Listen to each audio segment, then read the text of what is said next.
Olá, começa agora o último programa do Fórum Internacional de Televisão, o TV Morfoses.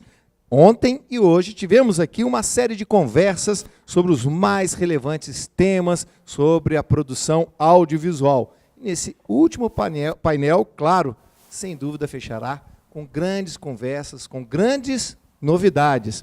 Lembrando que nós estamos ao vivo aqui pela TV Univap, pela NET, o canal 8, também pelo canal 10 da Vivo, pela Universidade de Guadalajara do México, pelo canal Zoom da Colômbia e pelos parceiros da Associação de Televisão Educativa e Cultural da Espanha. E olha, lembrando que você ainda pode participar, hein? Ainda está uma chance ainda. Vai lá no Twitter, hashtag TV Morfoses. E vamos saber qual é a temática dessa nossa última oportunidade de discutir sobre a produção audiovisual. Sentar e ficar de maneira passiva em frente à TV definitivamente é um hábito que ficou no passado. Vivemos a era da interatividade e imersividade. Os vídeos em 360 graus e realidade virtual chegaram para fortalecer ainda mais esse novo cenário. A partir dessas tecnologias, os espectadores decidem para onde querem olhar e se sentem parte da ação. Mas afinal, quais são as oportunidades da realidade virtual e do vídeo 360? Esse tema será abordado agora por nossos especialistas no programa As Novas Oportunidades da Realidade Virtual e do Vídeo 360. Conheçam nossos convidados. Cláudio Magalhães, jornalista com aperfeiçoamento em Public Relations, Principles of Marketing e Advertising pela Massachusetts Bay Community College, especialista em administração mercadológica, mestre em comunicação social e doutor em educação. Fundou a Associação Brasileira de Televisão Universitária. É coordenador do Instituto Estudar de Acompanhamento Educacional e consultor em transmídia da DIJ Tecnologia Social e Educacional. Felipe Soriano, graduado em Publicidade e Propaganda, pós-graduado em Comunicação Empresarial, mestre em Planejamento Urbano e Regional pela Univap, professor dos cursos de Comunicação Social da Univap há 17 anos na área de produção audiovisual. Carlos Eduardo Ribeiro Barbosa, arquiteto especialista na área de modelagem 3D e renderização fotorrealista. Graduado em Artes Plásticas e Ciência da Computação, faz parte do projeto Caverna Digital, que visa a ampliação do ensino via jogo colaborativo por meio de realidade virtual e também de um projeto em realidade aumentada para o público infantil. Como cofundador da empresa Imersão Visual, dirigiu o projeto Educação 2.0, uma plataforma de ensino em realidade virtual. André Meirelles Colazzi, roteirista e diretor de cinema, televisão e novas mídias. Mestre em Estudos Culturais pela Universidade de São Paulo, cofundador do Grupo de Pesquisa em Cinema e sócio da Prosperidade Content. É isso aí. Vamos começar com um pouquinho de didatismo, né? Entender um pouco essas novas tecnologias. André, afinal de contas, o que é esse 360 graus? Bom, primeiro, obrigado pelo convite, prazer estar aqui. O 360 graus é nada mais é do que uma tecnologia de captação ou de uma imagem estática, ou de uma imagem em movimento, cujo você consegue ver e depois reproduzir de forma que você veja a imagem em 360 graus. Acho que o grande barato dessa tecnologia é que você começa a brincar com pontos de vista e o que fazer com essa tecnologia. Além do vídeo 360 graus, que eu acho que é legal diferenciar, uma coisa é o vídeo 360 graus que você consegue manipular ele nas redes sociais, ou num canal do YouTube, ou num canal do Vimeo, ou no Facebook, e assim por diante. Outra coisa é a experiência imersiva, que também está ligada ao vídeo 360 graus. A experiência imersiva é quando você usa o óculos, e com o óculos você consegue entrar dentro da imagem, ter uma experiência muito mais radical, talvez e muito mais completa do que só ver o vídeo 360 graus nas plataformas. Acho que uma coisa completa a outra, é uma tecnologia muito nova, que as pessoas estão tentando descobrir a linguagem e como usar, como justificar formalmente num conteúdo audiovisual a utilização de uma tecnologia nova que não fique sendo usada de forma superficial ou de qualquer jeito, né? Enfim. Não sei se você quer passar um trechinho de um vídeo. Vamos ver como é que é, para as pessoas entenderem como é que é esse tem uma experiência agora. A experiência é uma série de ficção que vai ser lançada, a gente está negociando com uma plataforma. Ela foi filmada inteira dentro de um bar aquele 360 graus. São 8 histórias que acontecem dentro do bar e a pessoa vai ter experiência imersiva do ponto de vista do barman. Então, tudo que acontece vai acontecer, esses personagens se relacionam com o barman. Então, tem uma hora que tem um assalto, tem uma hora que tem uma briga de cliente, tem uma hora que uma cliente vai reclamar, e o barman é o catalisador dessa experiência. Nesse caso, por exemplo, eles entraram no bar para procurar uma pessoa que está escondida. Vai ter uma cena de violência mais para frente. Se você virar para o outro lado, aí ele está conversando direto com você.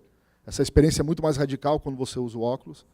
E a pesquisa da produtora foi justamente entender como que a gente poderia utilizar esse ponto de vista justificado dentro da própria estrutura narrativa, né? Então, a gente teve um desafio de escrita de roteiro, um desafio para os atores, porque não tem mais a relação de decupagem clássica, como a gente tem com o cinema, né? Campo contra campo, um plano americano, um plano fechado. Quem determina, nesse caso ainda foi um plano sequência, o posicionamento de câmera, é o ator em cena. Se ele se aproxima, se ele mostra um detalhe. Então, a decupagem clássica, ela é praticamente como se a gente esquecesse tudo as contribuições do Griffith, do cineasta americano, e tivesse que reaprender a mexer com essa linguagem, né, desde o começo. Então, eu brinco que é quase uma volta ao primeiro cinema de novo, né? E esse é um dos trechos dessa experimentação que a gente vai lançar até novembro, vai estar disponível para assistir a série inteira. Aonde? A gente está negociando com algumas plataformas ainda, a gente não fechou. A gente está fazendo alguns testes também para ver onde que essa linguagem vai se adaptar melhor. Mas no canal da Prosperidade Content, que é a nossa produtora, vai estar divulgado.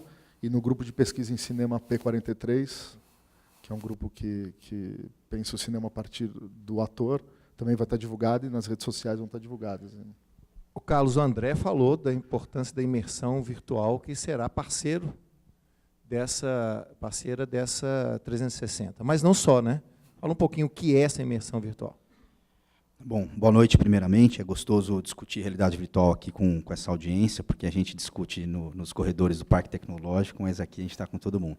Bom, primeiramente, a experiência de usuário é revolucionária, né? Então, vou dar um exemplo bem básico. A gente teve um cliente que ele estava com um problema que o pessoal não estava prestando atenção numa dinâmica de direção defensiva.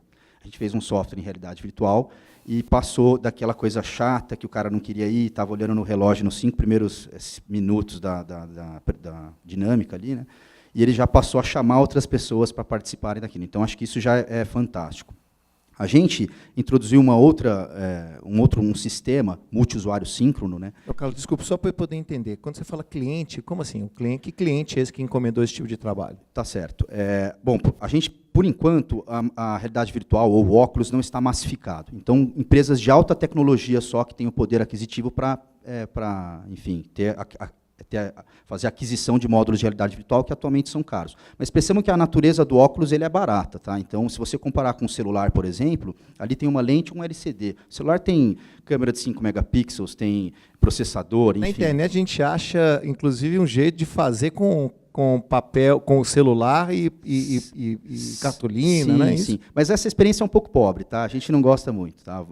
Vai massificar, tá? Hoje em dia, a população, 80% da população do planeta tem um celular na mão. Então, a gente acredita que daqui a um tempo também 80% vai ter um aparelho de realidade virtual na mão. Então, grandes clientes de tecnologia nos chamam para resolver alguns problemas muito complexos. Por exemplo, a gente está com outro cliente em que ele estava fazendo uma reunião virtual, digamos assim, via Skype, para fazer o planejamento de uma cirurgia.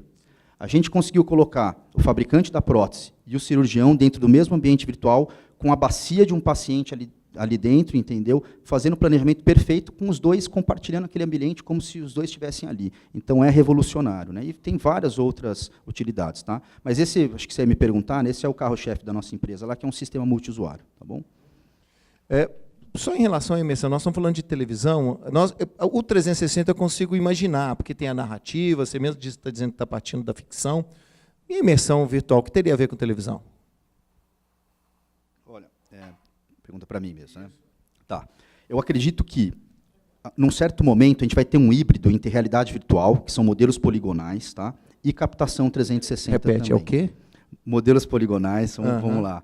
Bom, o videogame ele é inteiro realidade virtual, porque são modelos poligonais. Eu não tenho outra forma de descrever nesse momento, mas acho que quem jogou videogame... De várias formas, né? O Exatamente.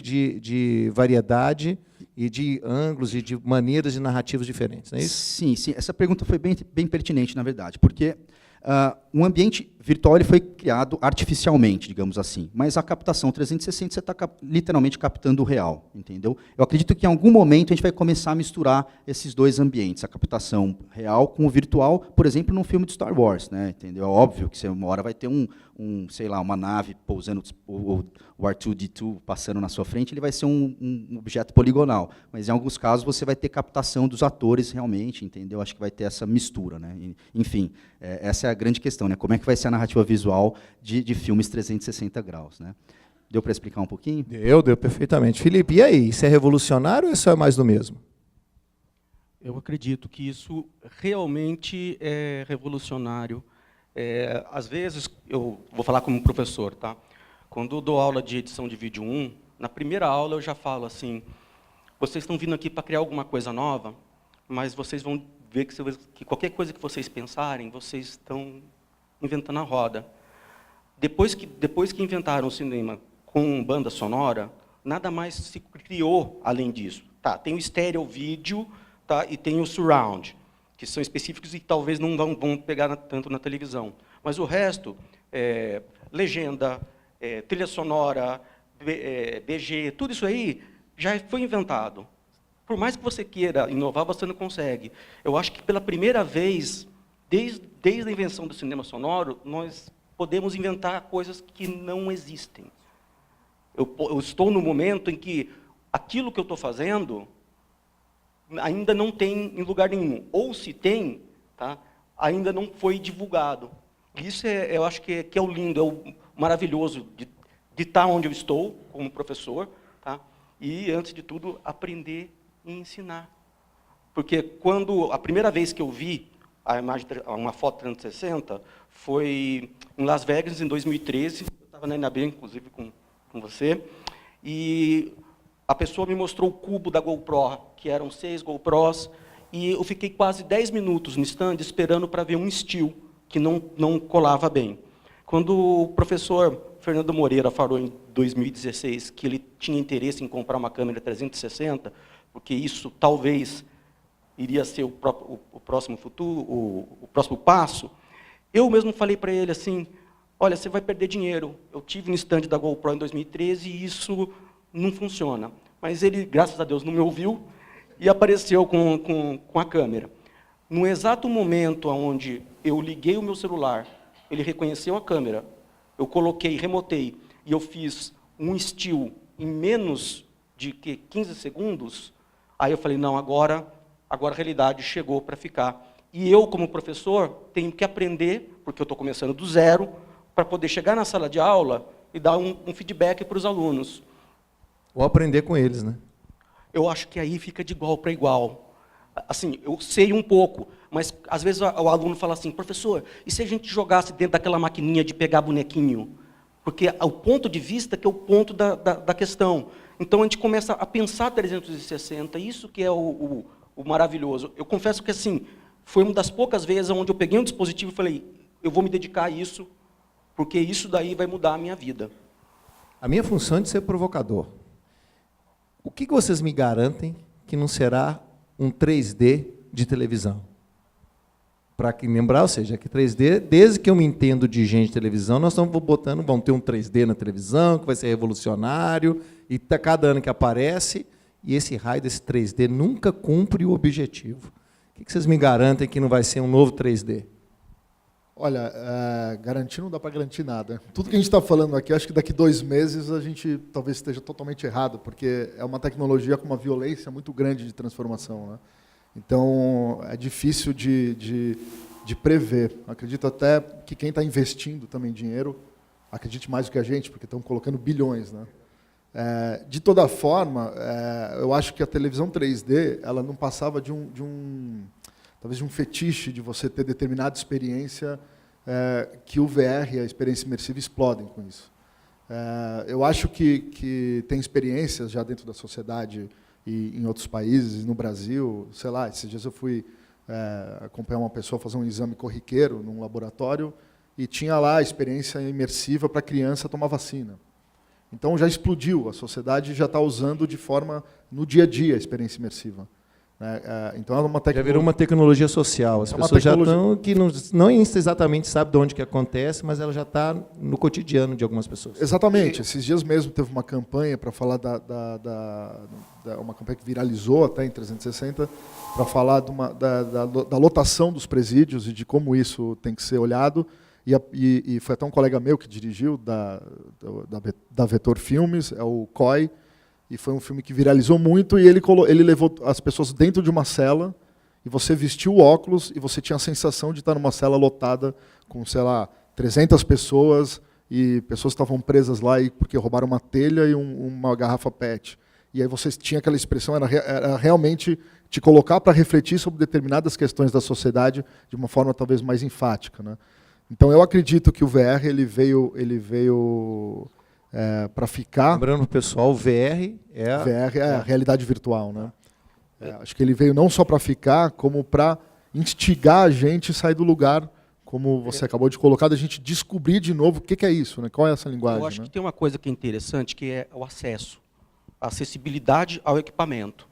E existe uma máxima que já começou na história do cinema. É uma historinha curtinha que eu vou contar para você ver como que a coisa tem que sair da mão do desenvolvedor e ir para a mão do consumidor, para o negócio ir para frente. Os irmãos Lumière fizeram uma apresentação no Salão Indiano, que foi a primeira apresentação de cinema. E esse salão era do Georges Méliès, que era um ilusionista. Essa história eu acho que os meus alunos já conhecem, de cor salteado. E o Georges Méliès, quando eles ligaram e a imagem estava parada, o Georges Méliès suou frio, porque ele falou, nossa, eles estão com a lanterna mágica. E a lanterna mágica já era uma invenção do século XVI, tá? Que era uma projeção normal de uma imagem parada. E, de repente, o trem começou a se aproximar. E as pessoas saíam da sala com medo do trem. Naquele dia, Georges Méliès, isso aí está no livro Cinema e Invenção do Século, naquele dia, Georges Méliès falou, eu achei a máquina da minha vida. E ele tentou comprar dos irmãos Lumière, só que o desenvolvedor falou assim, eles eram cientistas.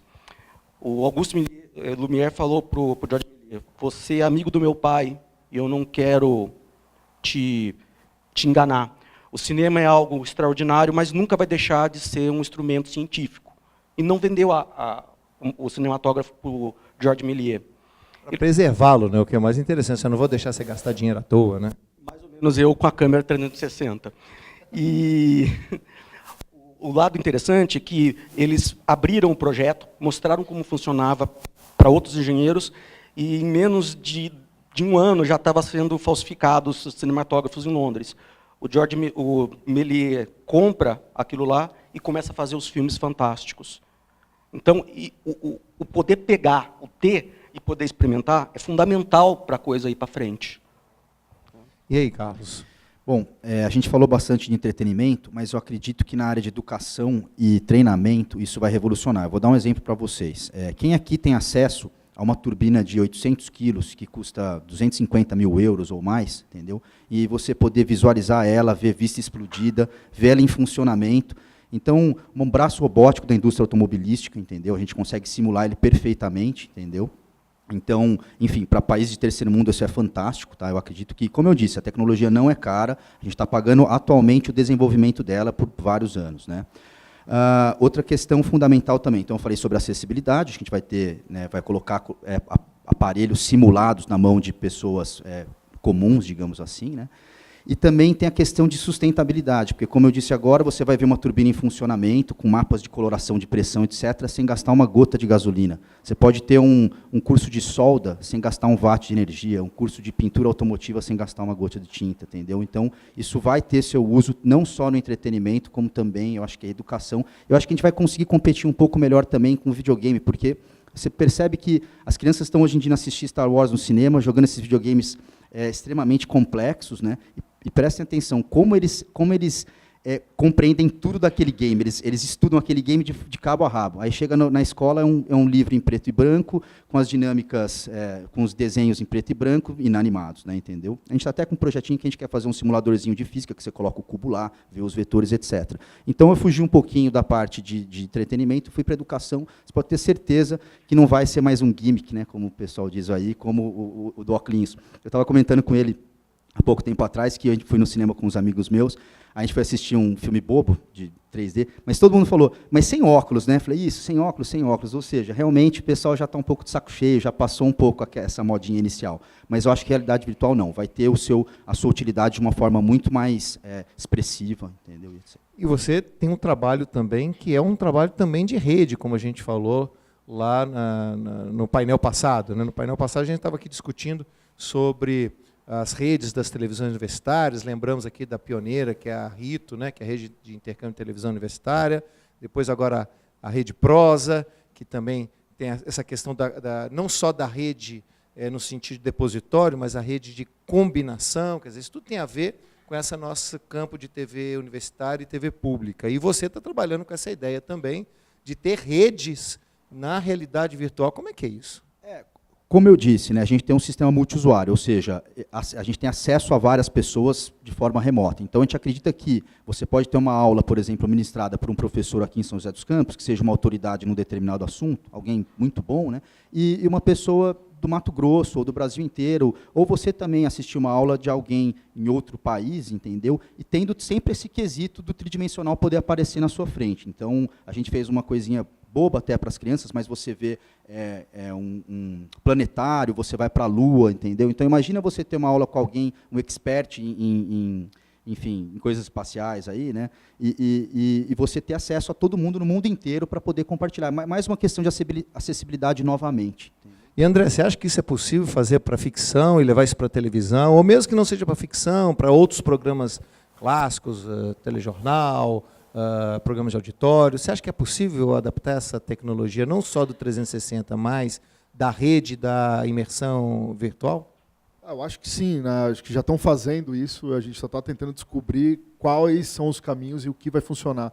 Mas talvez completando um pouco, eu acredito que o entretenimento também está começando a tomar uma outra proporção, na medida em que, por exemplo, eu fiz uma série para a NetGeo há uns 5 anos, que era sobre as reservas estaduais, chama Parques de São Paulo. E tem lugares que ninguém pode entrar na reserva, porque é fechado para cientista, tem lugares que é inacessível. Então, a série ela levava 2 pessoas que iam investigando esse parque e você queria conhecer.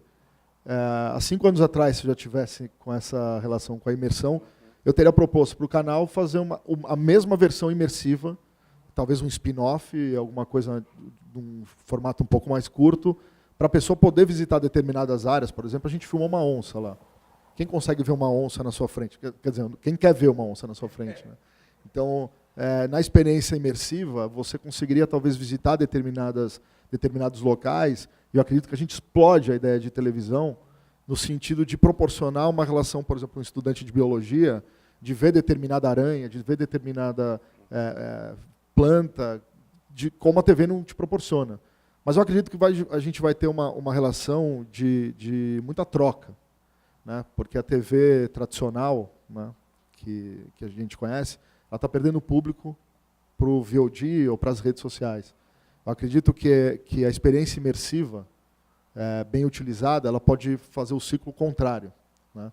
Você despertar a curiosidade do público que está na rede, jovem e que não está mais querendo ver a programação que alguém decide por ela, e sim decidir sua programação, e através de uma experiência imersiva você pode despertar a curiosidade dela de querer ver o conteúdo inteiro depois na televisão, né? Acho que tem algumas pessoas testando esse formato também. Mais ou menos o que aconteceu com os Netflix da vida, né? Que você achava que ia acabar com a audiência, ao contrário, a possibilidade de você rever um conteúdo fez com que você pudesse se incentivar a ver os novos conteúdos, né?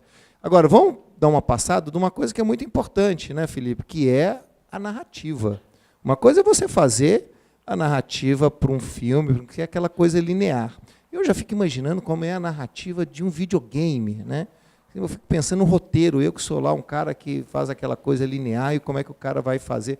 Como é que vai ser essa narrativa e, principalmente, como formar profissionais para esse tipo de narrativa? Tá, eu acho que talvez o pulo do gato para isso seja exatamente a narrativa. Tem duas coisas que às vezes as pessoas confundem: a tecnologia com a técnica. É a mesma coisa que confundir informação com conhecimento. Hoje nós estamos na sociedade da informação, mas o grande desafio, inclusive para o professor, é passar para a sociedade do conhecimento. Assim como o cinematógrafo, tá, que o Augusto falou que é algo extraordinário, mas que nunca vai deixar, a primeira pergunta que surge para a gente, como professor, é o seguinte: a fotografia morreu? Essa seria a primeira pergunta, porque a partir do momento que eu não posso mais criar a composição, porque a pessoa que escolhe para onde, está vendo?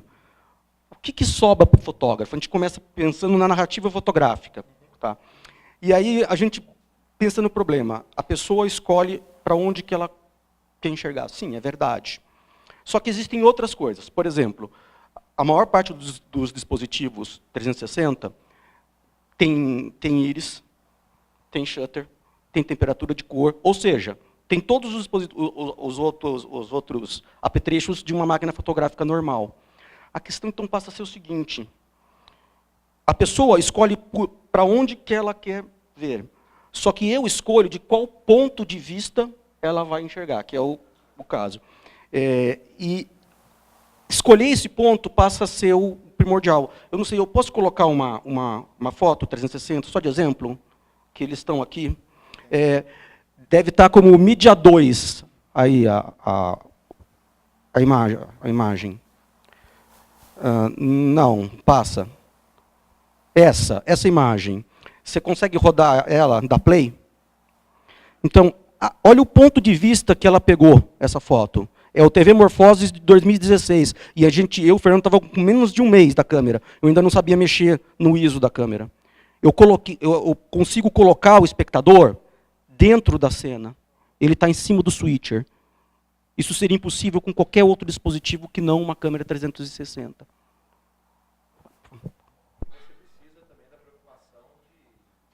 Que qualquer fotógrafo tem numa fotografia normal, né? E aí, Carlos?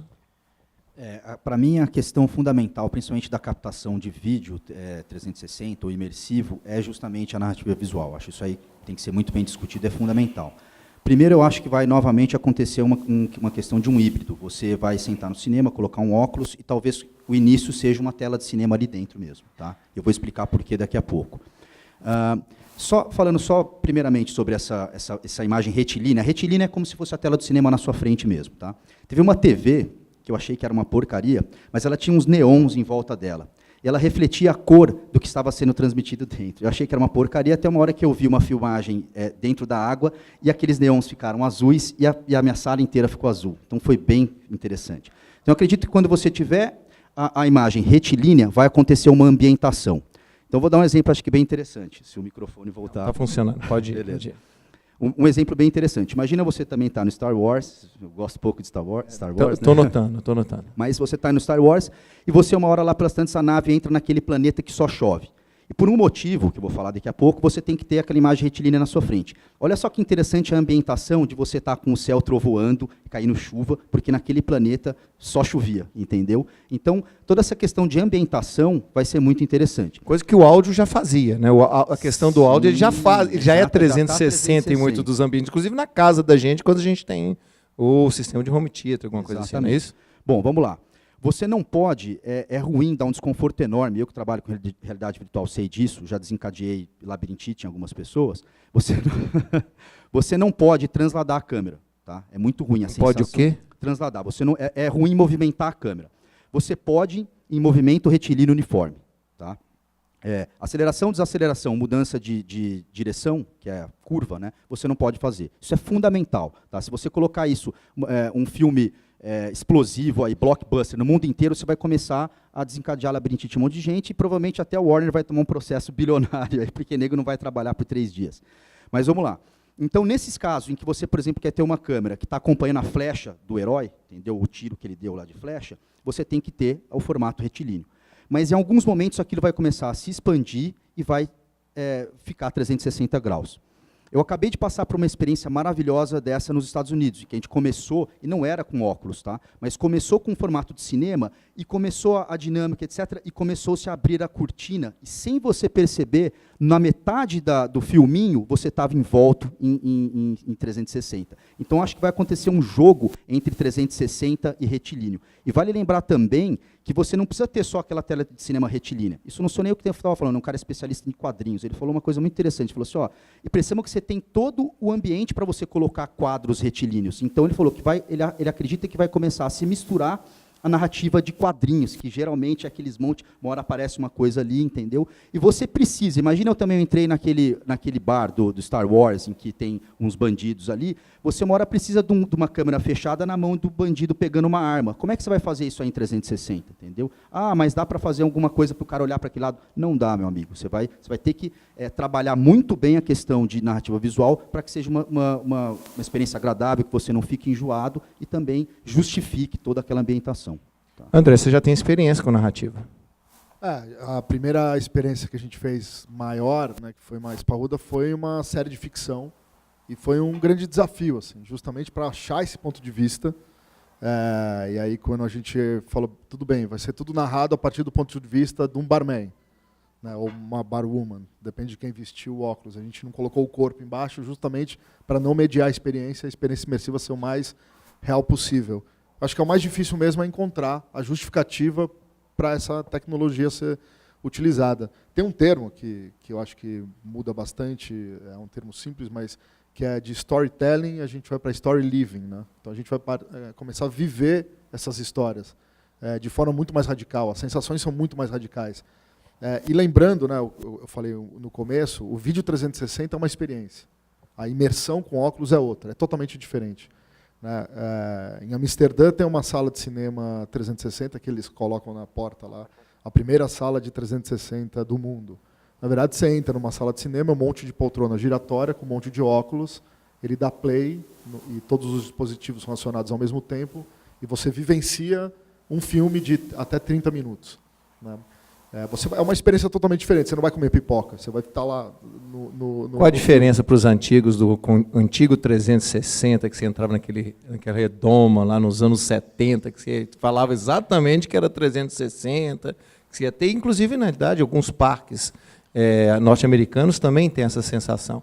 Para o consumidor, qual que vai ser a diferença deste para esse modelo antigo? Eu acho que é mais imersivo, né? É muito mais imersivo. Eu acredito que, eu vou dar um exemplo que eu acho que é possível a gente ir para lugares e visitar coisas e ter acesso a tecnologias sem estar no lugar. Então, eu acredito que o mundo real vai ser para quem tem poder aquisitivo. O mundo virtual vai ser para todo mundo, vai ser mais democrático. Ou seja, você consegue ir até a pirâmide do Egito, até aqui agora, se eu tivesse filmado a pirâmide do Egito. Agora, ir em loco na pirâmide do Egito, você tem que ter dinheiro, tem que pegar passagem, tem que ter férias, tem que ter um hotel, você vai gastar no mínimo 15 mil reais, sei lá quanto custa uma viagem para o Egito. Numa experiência virtual, você vai pagar R$2, sei lá, R$10 para ver um vídeo no Egito e você não vai estar lá. Né? Então, acho que esse mundo virtual e o real, eles vão se embananar de um jeito, que aí essas próximas gerações aí, vocês que vão ter que resolver, a gente só está já passando por ela aqui. Ô Felipe, essa é uma provocação que eu queria te escutar, que vai estar ali formando as pessoas. Ele disse, né, o André falou uma frase fundamental. O mundo real será para os ricos e o mundo virtual para aqueles não ricos. Para não ricos. Que é isso? O que você acha? Eu acho que é mais um complemento que a gente está tendo, de uma forma, acho que talvez mais real, do que já acontece com a internet. Tá? Então, você tem isso daí. Tem várias perguntas que surgem. Uma delas, por exemplo, seria quais as aplicações que eu faço para isso.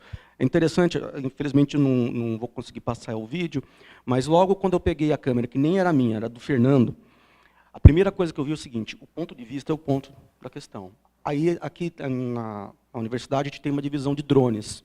A primeira coisa que eu fiz foi chegar para o professor Alessandro e falar, isso daqui grava 360. Ele pegou na mão e falou, dá.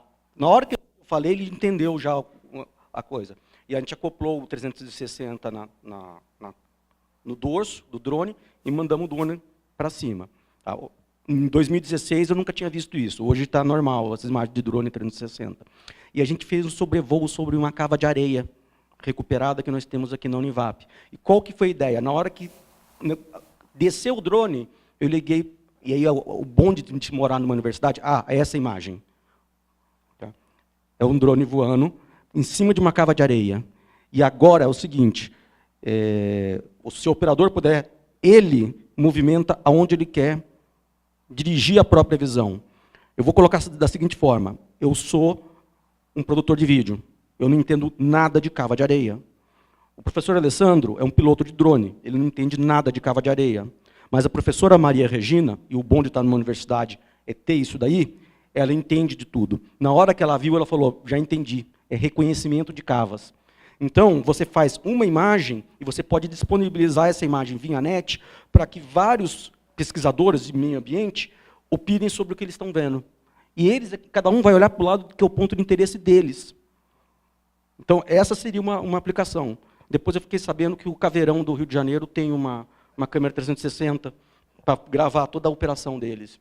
Ô, Carlos, eu vi que você concordou muito aí com o André, mas ainda estou na dúvida ainda se isso efetivamente chegará nas pessoas com menos poder aquisitivo, né? Como a gente está falando do som, o som já é 360 para quem tem home theater em casa, e aí seria a gente adequar. Mas quem é que pode ter um home theater? Será que ele vai ficar barato o suficiente? Será que todo mundo numa família vai ter seu óculosinho? Como é que você acha que realmente isso pode chegar para o consumidor? Ou talvez essa tecnologia, sim, será mais uma divisão social? De forma alguma. Acho que eu vou dar um dado estatístico que vai matar essa questão. Por volta de 2005, as maiores empresas de TI estavam criando seus smartphones. Tá? 6 anos depois, 80% da população do planeta tem um smartphone na mão. Ninguém acreditava, né? Se você pegasse naquela época lá aqueles celulares enormes, etc., você nunca ia acreditar que o pipoqueiro, todo mundo ia ter um, entendeu? Bom, esse padrão da indústria de TI está se repetindo nesse momento. As maiores empresas de tecnologia de informação estão criando seus aparelhos de realidade virtual. Então, vamos ver o que vai acontecer daqui a 6 anos. Agora, André, você trabalha com produção, e uma coisa é quando você produzia, e como aqui nesse caso, onde eu só tenho que preocupar com o cenário, com essa parte. No 360, pelo exemplo que você mostrou, você tem que ter a preocupação do cenário inteiro, a fotografia inteira. O custo não fica mais caro e inviabiliza pequenas produções, por exemplo? Não, eu acho que não fica mais caro por alguns motivos. Depende também, obviamente, você pode fazer uma série em 360 que vai custar os tubos, muito dinheiro. Você pode gripar um monte de head e fazer com head, né? Você pode fazer com uma câmera mais simples. Pode fazer com head? Você Eu tenho que ficar traduzindo vocês aqui. Você pode fazer eu sou o botão de zap. Uma câmera de alta definição, que é muito cara, né? E você pode colocar 8 câmeras grudadas num gripping, que gruda todas. Depois vai ter um trabalho de pós, porque cada câmera vai formar um negócio que chama stitching, que são linhas, que depois você tem que costurar na pós-produção. É um trabalho de pós-produção mais pesado, mas você pode também fazer com câmeras mais simples, que já fazem essas linhas, já juntam e tal. No caso dessa série que a gente fez, são 8 episódios, ela saiu mais barato, porque a gente achou o cenário certo, a gente achou o ponto de vista, e tudo é plano sequência. Ou seja, nem eu que estava dirigindo a série poderia estar em quadro, então eu ficava escondido embaixo do balcão num ponto cego. De forma que os atores tinham que se posicionar com relação à câmera para eu poder, por exemplo, mostrar a arma que está no bolso. Então eu ensaiei durante 2 meses com os atores a mise-en-scène. Então eu volto para a ideia do primeiro cinema, onde flertava com a frontalidade do teatro, né? E os atores eles acabam tendo que chegar. Nesse momento eu queria dar um close, mas eu não posso dar um close porque eu não quero. Estou fazendo um plano de sequência, eu não quero movimentar a câmera e às vezes eu nem posso movimentar a câmera. Então eu ensaiava o ator para ir de forma orgânica, próximo da câmera. Tinha uma justificativa formal dentro do roteiro para ele fazer isso e ele estava dando um close. Ou ele tinha que mostrar uma foto e ele também dava dando um super close e assim por diante. Os planos eles vão se organizando. Saiu mais barato porque eu ensaiei tanto com os atores, cada cena tinha de 5 a 7 minutos, e esses atores estavam tão prontos para ensaiar que em 2 diárias eu filmei 8 episódios. Por quê? Eu falei, bom, esses atores, se cada cena tem mais ou menos de 5 a 7 minutos, eu vou demorar 3 minutos para começar de novo a ensaiar e esses caras passarem 10 vezes, não acertarem uma boa, puta, vamos parar de fazer o que a gente faz. Então eu levei por dupla 2 horas, por cena, por episódio, 2 horas eu matei tudo. Então no set, onde eu tinha equipe inteira, equipe de fotografia, tinha estrutura, tinha caminhão, tinha energia, tinha locação, pagando locação, em 2 dias eu matei tudo, porque eu tive um trabalho de pré. Eu estou falando no meu caso, é uma experiência. Obviamente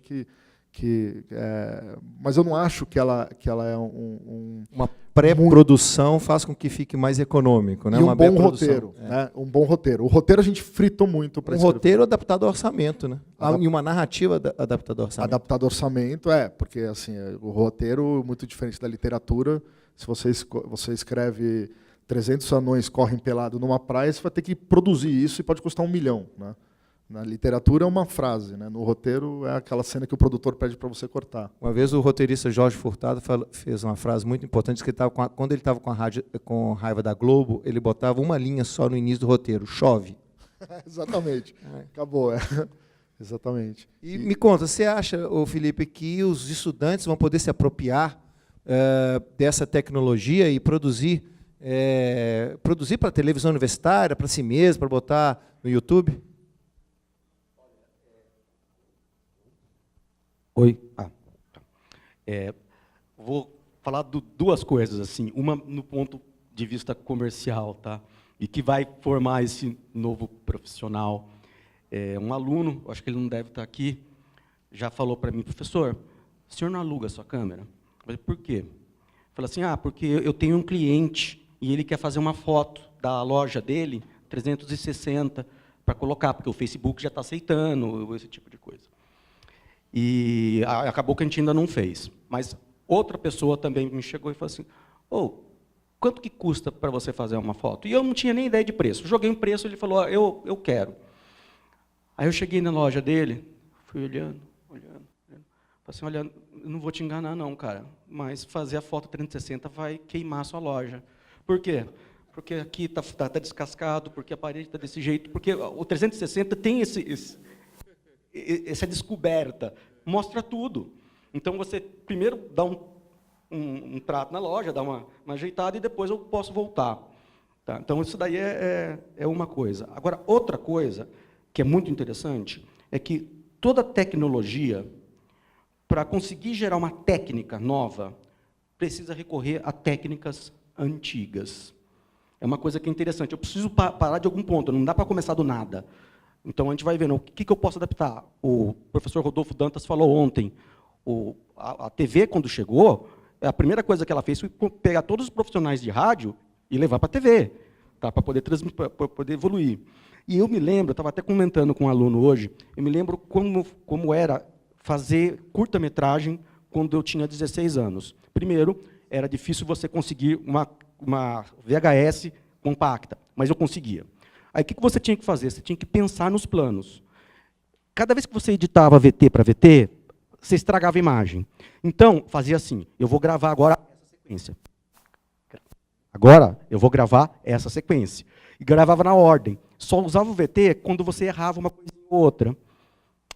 Hoje, os alunos todo mundo tem DSLR, tá? Pelo menos aqui da faculdade. Tem o quê?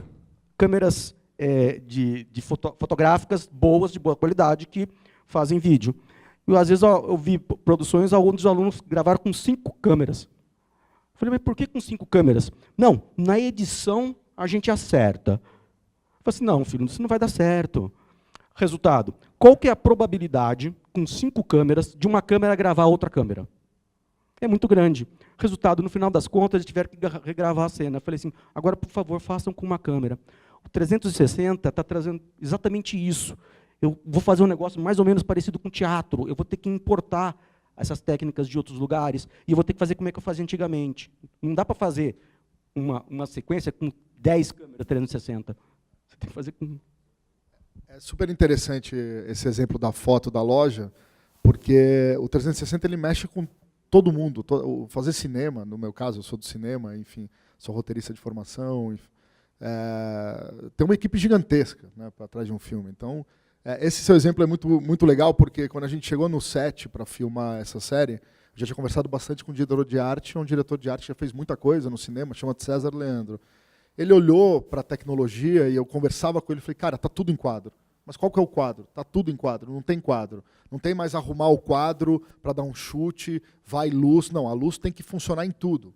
Aí ele entrou em crise, a gente virou uma madrugada montando e falou, cara, então eu não sou mais diretor de arte, agora eu sou designer de ambiente. Eu falei, é quase isso, né? Então, é uma revolução em todas as áreas do cinema, né? Assim, nas profissões. Então ele virou um designer de ambiente, mas como ser um designer de ambiente narrativo por 360? Foi um desafio, assim, né? Carlos, você acha que o consumidor de audiovisual está preparado para isso? Eu acredito que sim, mas eu quero botar um parênteses aí, que é o seguinte, da mesma forma que o óculos 3D, eu já estava conversando isso no início, né, que você não vai querer a todo momento colocar óculos na cabeça e ficar, entendeu, assistindo isolado da pessoa que está do seu lado. A gente falou, a gente quer abraçar a namorada e comer pipoca e assistir alguma coisa também. Então tem que ter é como você disse, tem que estar bem justificado e vai ser uma experiência que em alguns casos vai ser fantástico, né? Então, como eu disse, vai massificar, mas não vai substituir o cinema. E, Felipe, voltando, né, à formação, eu queria a opinião de vocês, nós estamos daqui a pouco encerrando. Já temos gente, profissionais para isso, já temos professores ensinando isso, e já temos na produtora gente já treinada para fazer roteiro, fotografia e outras cositas mais? Olha, aquela questão novamente do desenvolvedor e da coisa chegar na mão do usuário. No ano passado, eu fui numa palestra, que eu fui junto com o Fernando, eram de duas empresas, me interessa, duas empresas e uma produtora de 360. Eles ficaram quase uma hora falando como é que funcionava o dispositivo, como é que remotava a câmera e como é que apertava a REC. Quando acabou, eu fiquei perplexo. Falei assim, acabou? Acabou. Pô, mas o próprio desenvolvedor não tem a menor ideia do que ele tem na mão. Eu falei assim, Fernando, nós dois, com menos de 2 meses, nós já estamos 5.000 anos-luz na frente da pessoa que está fazendo o equipamento. Tá? E aí eu falo assim, aí vem a questão do aprender a ensinar. O que eu faço? Primeiro, aquilo que eu sei, como mexer no shutter, como mexer na ISO, como mexer na temperatura de cor, isso aqui tudo eu passo rapidinho. Aí depois a gente senta e fala assim, agora eu e vocês, alunos, vamos pensar. Eu tive uma experiência muito interessante do Círculo 360, não sei se está com áudio para passar. Eu sempre fui, assim, meu grande ídolo foi o Jim Henson, que fez os Muppets. E eu sempre queria fazer fantoches e eu não conseguia. Aí caiu uma disciplina de tópicos avançados. Falei, vou matar. Eu peguei uma mesa redonda, fiz um furo, uma serra fura-copo, coloquei a câmera 360, pintei tudo, fiz uma tenda e criei bonequinhos que ficavam em torno da mesa redonda, como se estivessem dentro do circo. É o circo circular. Primeira grande experiência que a gente aprendeu. Na terceira vez a gente conseguiu fazer. A primeira vontade é colocar um boneco de um lado e colocar o outro boneco do outro lado, porque é 360. Na hora que eles vão bater boca, você está olhando aqui, aí o outro fala, aí você vai virar para lá. O outro fala, você vira para lá. Cara, daqui a pouco você caiu no chão. Porque você está olhando aqui, olhando aqui. Então a gente descobriu que para ter a sequência, eu teria que ter uma abertura de 180 graus, para que a pessoa pudesse olhar assim. Isso é a experiência que está sendo desenvolvida. Foi aquela hora assim que nós sentamos a primeira vez, olhamos todo mundo, eu e os alunos, tá? E aí o aluno falou, o ângulo tem que fechar. André, está todo mundo aqui confessando suas nerdites, né? Já sabem que o homem gosta de Muppets, o outro é do Star Wars, você também vai confessar a sua também. E aí eu queria saber, quando você vai fazer um projeto desse, você olha para a sua lista de roteiristas e quais são as características, já que está todo mundo novo, né? Que você olha e fala assim, esse ou essa roteirista pode fazer um roteiro de 360 graus. Quais as características você procura nesse profissional? Então, na verdade, acho que o painel passado falaram isso. Na verdade, a gente continua contando história, né? Então, tem especificidade técnica, o aparato técnico, que, na verdade, vai mudar um pouco, talvez, o jeito de pensar. Quando a gente foi escrever esse roteiro, a gente tinha que narrar coisas simultâneas. Por exemplo, uma pessoa na frente, nessa cena do bar, né, que mostrou, e uma pessoa atrás. Então, tem cenas, inclusive, que está cheio de figuração. Então, eu tinha que pensar em todas as figurações. Se a pessoa abre o café, se a garçonete sai da cozinha, do lado direito tem a cozinha, o que elas estão fazendo na cozinha. Fica um roteiro muito complexo. A gente começou a ter... eram páginas e páginas e páginas para 5 minutos. E, ao mesmo tempo, como dar a simultaneidade de tudo isso. Então, quando a gente viu, a gente desenhou o cenário no chão e começou a apontar onde estavam os personagens e quase voltando para uma ideia de história em quadrinho. Ou seja, a gente não tem uma forma, né? Eu não consegui, por exemplo, escrever o roteiro no Final Draft, que é um software de escrita de roteiro, né? Porque ele parecia que ele não suportava aquela linguagem. Então, eu acredito que o que eu buscaria num roteirista ou até num diretor é criatividade e abertura para essa linguagem, porque, na verdade, a gente tem que ser cara de pau, né? Tentativa e erro, né? De repente, a única informação que eu tinha era o ator não pode chegar a 1,5 metro da câmera, senão distorce a imagem. Então, esse é o único cuidado que eu tinha. Então, assim, é uma linguagem que a gente vai continuar contando história. A questão é qual é a justificativa formal para a gente achar o ponto de vista ideal para aquela história que eu quero contar, seja ela uma ficção, seja um documentário ficção. Enfim, depois que Vertov, já que vou revelar minha merdice, eu gosto muito do cinema russo, depois que o Vertov fez câmera a olho, o que a gente vai fazer depois? Né? Então... Ô Carlos, a indústria do de games, é a maior indústria da economia criativa. O que você acha que vai ter de influência nessas novas tecnologias e se nós vamos ter o intercâmbio de profissionais dessas duas economias? Sem dúvida, né? Começando a falar sobre o intercâmbio dos profissionais, é óbvio que quem desenvolve game vai para a área de realidade virtual. Mas já também tem tem um pessoal falando que agora a gente não vai mais jogar videogame com monitor, vai ser sempre realidade virtual. Porque a primeira vez que você coloca aquele negócio ali, você vê os bichos do seu lado, enfim, você já fala, nossa, nunca mais vou jogar o videogame tradicional. Mas, novamente, não é verdade, pela questão de ergonomia e de você causar um enjoo na pessoa. Então, você consegue ter dinâmicas muito interessantes, imersivas. Então, jogar golfe foi fantástico. Você está ali no campo de golfe, mas você não transladou a câmera, você não movimentou a câmera.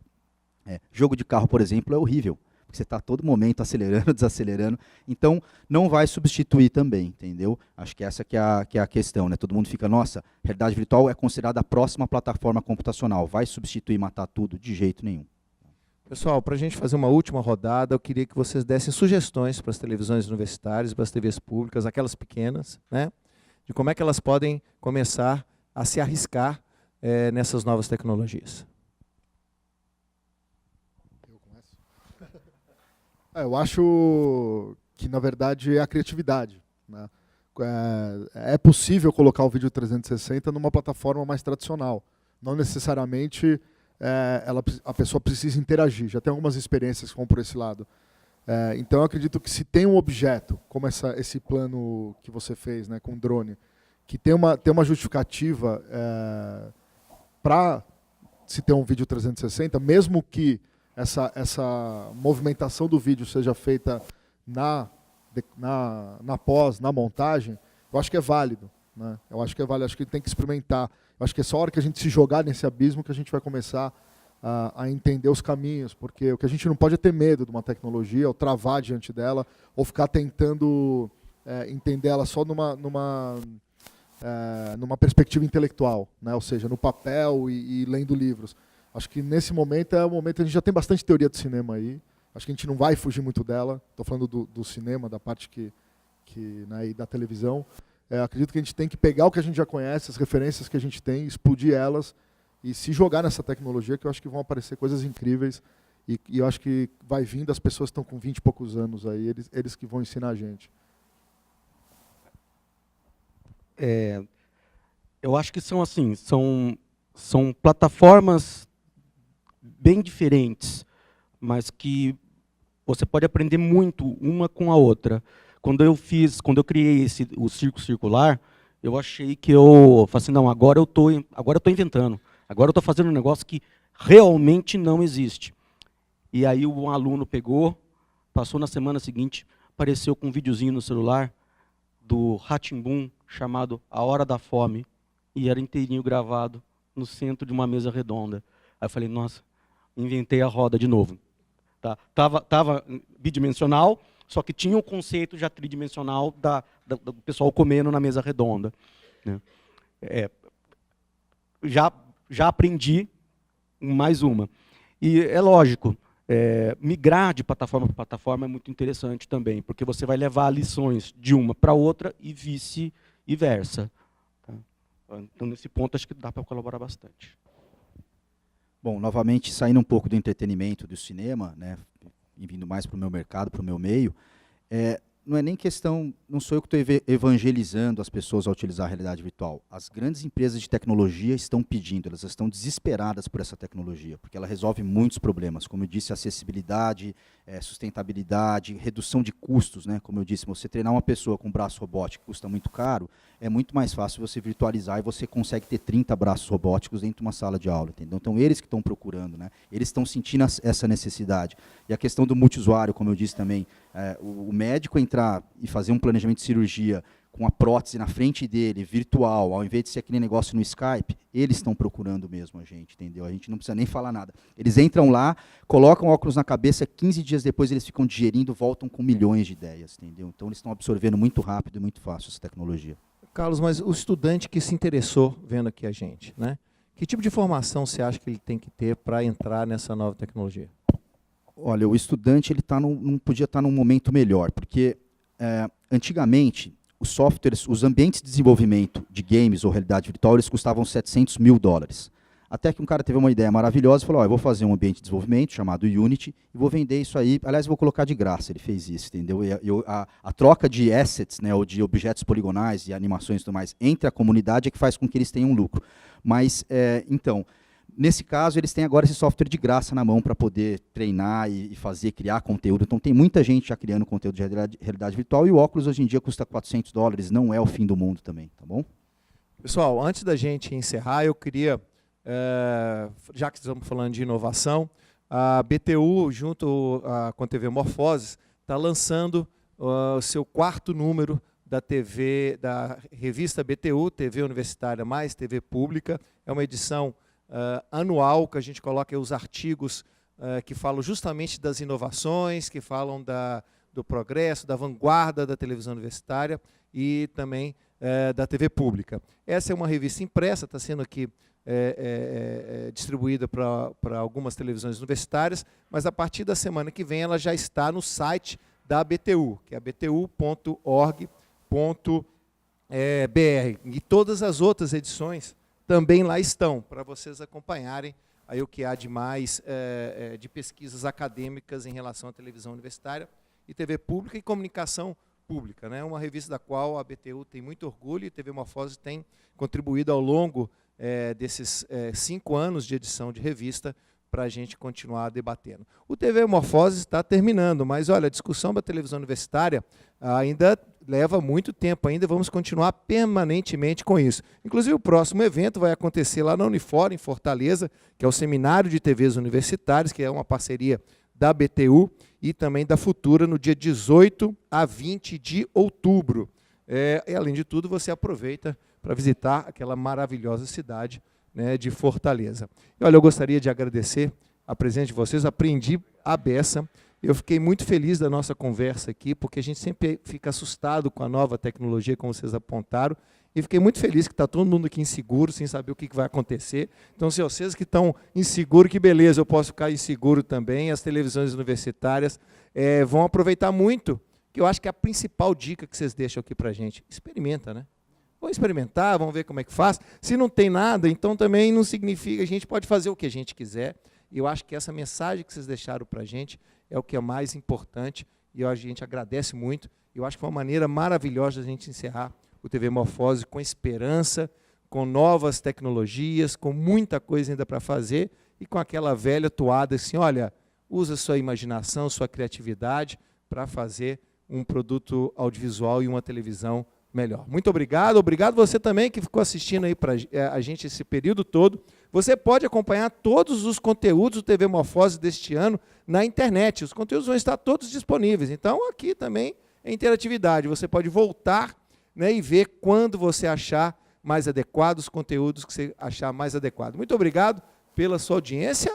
E olha, TV Morfose tem mais. Fica atento, porque muito mais discussão sobre o produto audiovisual vem por aí. Que bom que nós estamos vivendo essa época revolucionária, não só no sentido de consumidor, mas também como um grande produtor. Um abraço e até logo.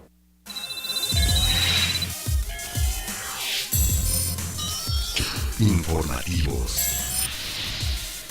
Tendencias. Actualidad. Innovación. Nuevos modelos.